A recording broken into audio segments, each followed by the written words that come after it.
Sir. ఇప్పుడు TDP MLA Satyavedu TDP MLA Adimulam మీద ఆరోపణలు సార్. సో ఆ పార్టీలోనే ఉన్న ఒక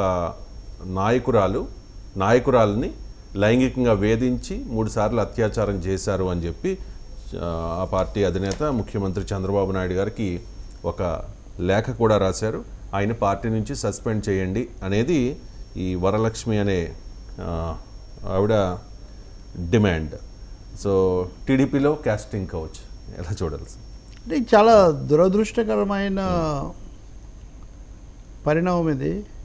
ఎందుకంటే పార్టీలకు లేకపోతే ఈవెన్ మనం కేరళలో కూడా ఈ మధ్య కాంగ్రెస్ నాయకురాలు ఒక ఆమె ఇలాంటిది పెట్టడం మనం చూసాము, ఇతర చోట్ల కూడా చూసాము. ఇవి నిజంగా డర్టీ పిక్చర్సే. సమాజంలో అంతకుముందు కూడా వార్తలు ఇవే కదా. కాబట్టి ఇక్కడ నేరుగా ఆమె ఈరోజు హైదరాబాద్లో ప్రెస్ క్లబ్లో మాట్లాడుతూ ఆరోపణలు చేశారు, ఆ వీడియోలు విడుదల చేశారు, ఆ ఫోటోలు కూడా ఇచ్చారు. దానికి ఒక ఇదంతా జరిగిందని ఒకటే. ఇంకా ఎక్కడ ఎవరి మీద ఆరోపణ వచ్చినా ముందు పోలీసులే ఎఫ్ఐఆర్ నమోదు చేయాలి, తర్వాత ఆ పార్టీలు దానికి సంబంధించి స్పందించాలి. ఇంకా ఇందులో రెండో అభిప్రాయము ఏమీ లేదు. ఇంకా రెండవది ఆమె చెప్పే ప్రకారం చూస్తుంటే ఆయన ఇదివరకు తెలుగుదేశంలో ఉన్నాడు, తర్వాత వేరే పార్టీలోకి పోయాడు, మళ్ళీ వచ్చి సత్యవేడుకు మళ్ళీ ఎమ్మెల్యేగా గెలిచాడు. ఆయన కూడా మీడియాతో మాట్లాడుతున్నారు వాళ్ళు అడుగుతుంటే. ఏమని అంటే కార్యకర్త నాకేం తెలియదు, అంత ఆమె చేశారు, ఆమె ఎలాంటిదో తెలుసుకోండి. సేమ్ మళ్ళీ ఇదే స్టోరీ.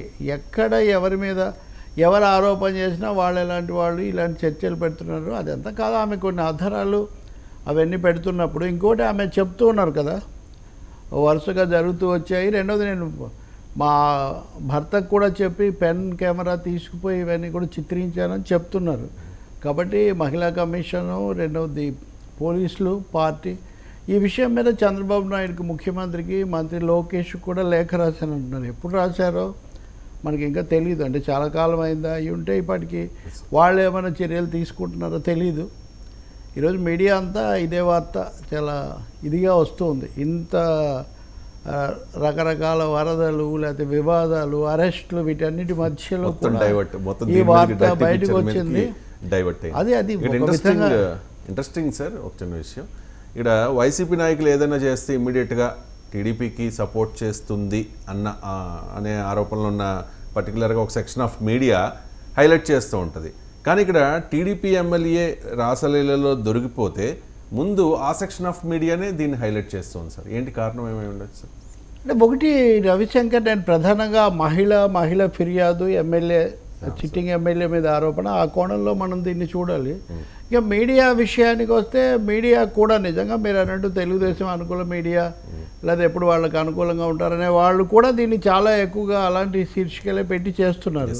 దీనికి 2 కోణాలు ఉన్నాయి. ఒకటి, మేము ఎప్పుడు ఒకటే విధంగా ఉంటాము, పార్టీలకు అతీతంగా అని చెప్పడానికి కావచ్చు. రెండోది, ఒక ఆరోపణ ఉంది, తెలుగుదేశంలో కూడా కొంతమందికి వ్యతిరేకంగా ఈ మీడియా పనిచేస్తుంది, తెలుగుదేశం అంతర్గత రాజకీయాలు కూడా ఇక్కడ ఉన్నాయని ఈ ఎమ్మెల్యే కూడా పొద్దున్న మీడియాతో మాట్లాడుతూ అదే ఆరోపణ చేస్తున్నారు.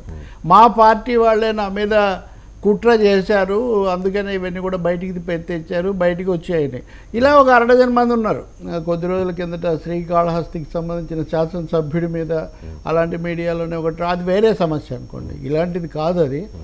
కాబట్టి ఏదైనా ఇది తీవ్రమైన విషయం. వరుసగా మనకు గూడ్లవల్లేరులో మనం ఇలాంటివి విన్నాము, ఆ తర్వాత ఈ కేసులు వచ్చాయి. మనం అప్పుడు శ్వేతపత్రాల నుంచి బూత్ చిత్రాలు అనే ఒక మాట కూడా అప్పుడు మనం అనుకున్నాం. కాబట్టి ఇది ఈ వాతావరణం ముందు దీన్ని ఛేదించాల్సిన అవసరం ఉంది. ఎవరు చేశారు లేకపోతే అనేది తర్వాత, ముందు ఒక మహిళ నుంచి, అది కూడా వాళ్ళ పార్టీ కార్యకర్త కాదని ఆయన కూడా చెప్పడం లేదు. రెండోది, ఆమెతో పార్టీ పరంగా సంబంధాలు ఉన్నాయని కూడా ఆయన చెప్తున్నాడు. మరి ఆమెమో ఆరోపణ చాలా తీవ్రంగా చేస్తున్నారు, ఆధారాలు కూడా ఇచ్చానంటున్నారు. ఇంకోటి ఏంటంటే, ఇలాంటి వాళ్ళు ఇంతకుముందు కూడా వచ్చినప్పుడు వీళ్ళు ఏవైతే చర్చలు చాలా ఎక్కువ పెట్టారో ఇప్పుడు కూడా అదే అనుసరించాల్సి ఉంటుంది కదా. కాబట్టి వెంటనే ప్రభుత్వం, పోలీసులు దీని మీద ఎఫ్ఐఆర్ ముందు నమోదు చేయాలి ఫస్ట్. దట్ ఈస్ ఫండమెంటల్ ఇలాంటి కేసులు వచ్చినప్పుడు. క్యాస్టింగ్ వచ్చని కొంతమంది అంటే హనీ ట్రాప్ అని కొంతమంది అంటున్నారు. హనీ ట్రాప్ అనేది సార్ అంటే హనీ ట్రాప్ అనడం అంటే మౌలికంగా అది మహిళలకు వ్యతిరేకమైన విషయం. అంటే మహిళలను అవమానించి వాళ్ళేదో వేరే వాళ్ళని ట్రాప్లో పెట్టి తీసేసుకుంటారు అది ఇదని. ఇక్కడ జరిగిన ఆరోపణ వేరు, ఆమె చేస్తున్న అభియోగం నన్ను బలాత్కరించారు ఆమె వాడుతున్నటువంటి పదం. అటువంటి అప్పుడు ఆ అంశాన్ని తీసుకొని తర్వాత విచారణ మీరు చేయండి. కానీ ఒకవేళ అలా అయినా కానీ శాసనసభ్యుడు దాంట్లో ఉంటే అతనిదే ఎక్కువ బాధ్యత అవుతుంది కదా. ఎవరైతే ప్రజా జీవితంలో ఉన్నారో రాజ్యాంగబద్ధంగా ఎన్నికైన పదవిలో ఉన్నారో వాళ్ళదే బాధ్యత అవుతుంది. మూడోది ఆయన నాకేం లేదని కూడా చెప్పడం లేదు. మరి ఆయన మళ్ళీ కౌంటర్ కంప్లైంట్ ఏమైనా పెడతారా? రాజకీయంగా ఇది ఎలాంటి మలుపు తీసుకుంటుంది? తెలుగుదేశం నాయకత్వం ప్రభుత్వ పెద్దలు దీన్ని ఎలా స్పందిస్తారు? బహుశా ఇప్పటికీ ఎక్కడ స్పందించారేమో కూడా మనకు తెలియదు. కాబట్టి ఒకటే డబుల్ స్టాండర్డ్స్ ఉండకూడదు ఇలాంటి విషయాల్లో. ఎవరైనా ఎక్కడైనా ఇలాంటి ఆరోపణలు ఎదుర్కొంటే ఒకటే విధమైన కోర్స్, ఒకటే విధమైన చర్య ఉండాల్సిందే. కాబట్టి ఆదిమూలం పైగా ఆయన మాట్లాడుతున్న తీరు కూడా కొంచెం ఇబ్బందిగాను అభ్యంతరకరంగా కూడా ఉంది. ఎదురుదాడి చేసే విధంగా ఉంది. లేదా అంటే ఒకటేంటి, విచారణకు నేను సిద్ధంగా ఉన్నాను, ఎలాంటి చర్యకైనా సిద్ధం, అలా కాదు అని చెప్పట్లేదు, అలా చెప్పడం లేదు ఆయన. కాబట్టి అది కాకుండా ఇంకేదో మాట్లాడుతున్నారు ఆయన. ఓకే, చిత్తూరు జిల్లాలో వైసీపీలో టీడీపీలో కూడా చాలా అనేక గ్రూపులు ముఠాలు ఉన్న మాట కూడా నిజం. నేను ఇంకో మాట కూడా చెప్తున్నాను రవిశంకర్, నిన్న కూడా నేను చెప్పాను 99లో భూ కుంభకోణాలకు సంబంధించి ఇలాంటి డర్టీ పిక్చర్స్కు సంబంధించి 2 పార్టీల మీద పోలీసుల దగ్గర కావాల్సినంత సమాచారం ఉంది. 2 పార్టీల మీద నిజానికి తగినంతగా ఈ విషయాల్లో ఎక్కువ తీవ్రంగా దూకుడుగా వ్యవహరించకపోవడానికి ఇది కూడా ఒక కారణం. పోలీసులు ఎప్పుడు ఎలా ఉంటారనేది వేరే విషయం, కానీ పోలీసుల దగ్గర ఇరుపక్షాల్లో ఉన్నటువంటి ఇటువంటి వ్యక్తిగతమైన అంశాలు, ప్రైవేట్ అఫైర్స్, వీటి మీద వాళ్ళ దగ్గర పోలీస్ శాఖ దగ్గర చాలా సమాచారం మెటీరియల్ ఉంది అని వాళ్ళు తమ సన్నిహితుల దగ్గర అక్కడ ఇక్కడ కూడా చెప్తున్నారు. పైగా ఇవి రౌండ్స్ కొడుతూ ఉంటాయి. పోలీస్ అధికారుల సెల్ ఫోన్స్లో, మొబైల్స్లో ఇవి రౌండ్స్ కొడుతూ ఉంటాయి. వాళ్ళు ఎప్పుడు డెలీట్ చేయమని ఆదేశిస్తారు, డెలీట్ చేయడం జరగదు. తగిన సమయంలో అవి సర్ఫేస్ బయటికి వస్తూ ఉంటాయి అన్నమాట. ఇప్పుడు ఏం జరుగుతుందో మనం చూడాలి. ఏదో ఒకటి జరగాలి. చంద్రబాబు నాయుడు, పవన్ కళ్యాణ్, ముఖ్యంగా పవన్ కళ్యాణ్ ఇలాంటి వాటి మీద తీవ్రంగా స్పందిస్తారు కాబట్టి దీని మీద కూడా స్పందించాలి. మరి నిన్నటి వరకు అటాక్ చేసిన కూటమే, టీడీపీనే ఇప్పుడు డిఫెన్స్లో పడ్డ పరిస్థితి. ఎందుకంటే సొంత పార్టీ ఎమ్మెల్యే మీద ఇటువంటి ఆరోపణలు, ఆడియోలు, వీడియోలు అన్నీ బయటకు వచ్చేసిన పరిస్థితి. కాబట్టి ఈ వరలక్ష్మణి ఆవిడ డిమాండ్ చేస్తుంది ఏంటంటే, సార్ చట్టపరంగా చర్యలు తీసుకోవాలి, పార్టీ నుంచి సస్పెండ్ చేయాలి అని చెప్పేసి. ఆమె పార్టీలోనే ఉన్నారు కాబట్టి. ఇంకోటి, ఆమె మీద పార్టీ పరంగా వాళ్ళకి ఏం సంబంధాలు ఉన్నాయి, స్థానం ఎంత, అది వేరు. ఒకటే లెక్క అండి, ముందు యాక్షన్ షుడ్ కమ్, తర్వాత దాని విచారణ మీరు చేసుకోవచ్చు. అందుకని బహుశా ఆ మీడియాలో కూడా ఇంత ఎక్కువ ఇస్తున్నారంటే వాళ్ళు కూడా అంతేమీ సుముఖంగా లేరనేది కూడా మనకు అర్థమవుతుంది. మనం ఒకటి గమనించాలి సార్, ఒక మంత్రి రాంప్రసాద్ రెడ్డి భార్య ఎస్ఐని బెదిరిస్తే, అదే జులుం ప్రదర్శిస్తే అదే మీడియా సపోర్ట్ టెలికాస్ట్ చేసింది, హైలైట్ చేసింది.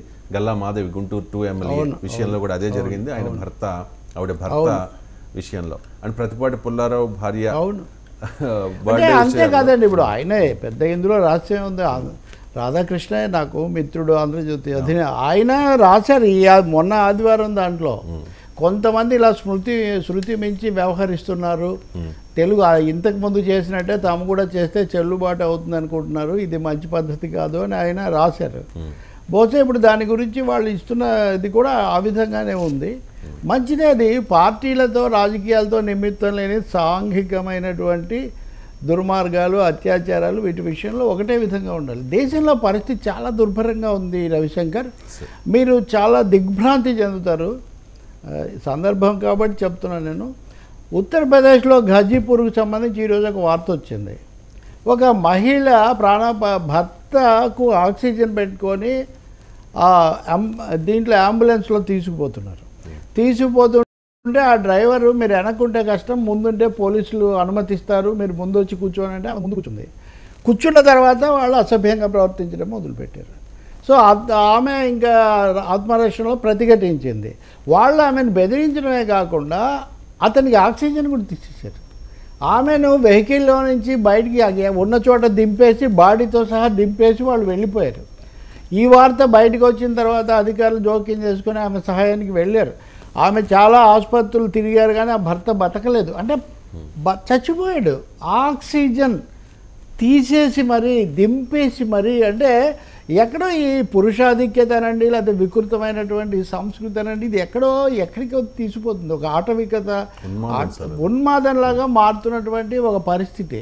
ఇవన్నీ ఇప్పుడు కల్కట్టా దాంట్లో కూడా ఇప్పుడు డాక్టర్ కేసులో ఆ పేరెంట్స్, ఆ తల్లిదండ్రులు ఈరోజు బయట పెడుతున్నారు, మీరు సర్దుకుంటే మీకు డబ్బులు ఇస్తామని చెప్పి మమతా బెనర్జీ ప్రభుత్వం మాకు ప్రభుత్వ పెద్దలు మమ్మల్ని ప్రలోభ పెట్టారు అని. ఇవన్నీ చాలా దిగ్భ్రాంతిగా ఆ ప్రిన్సిపాల్ని కూడా, మాజీ ప్రిన్సిపాల్ని కూడా అరెస్ట్ చేశారు. అందుకనే ఈ విషయంలో కూడా చాలా ఖచ్చితంగా వ్యవహరించాలి. మీరు అన్నట్టుగా తెలుగుదేశం అంతర్గత వైరుధ్యాలు కూడా ఉండొచ్చు, అది ప్రధానం కాదు.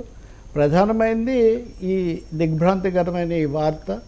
దీని మీద ఏం తీసుకుంటారనేది మనం వెంటనే తీసుకోవాలని కోరాలి. ఇంకా రెండోదేం లేదు.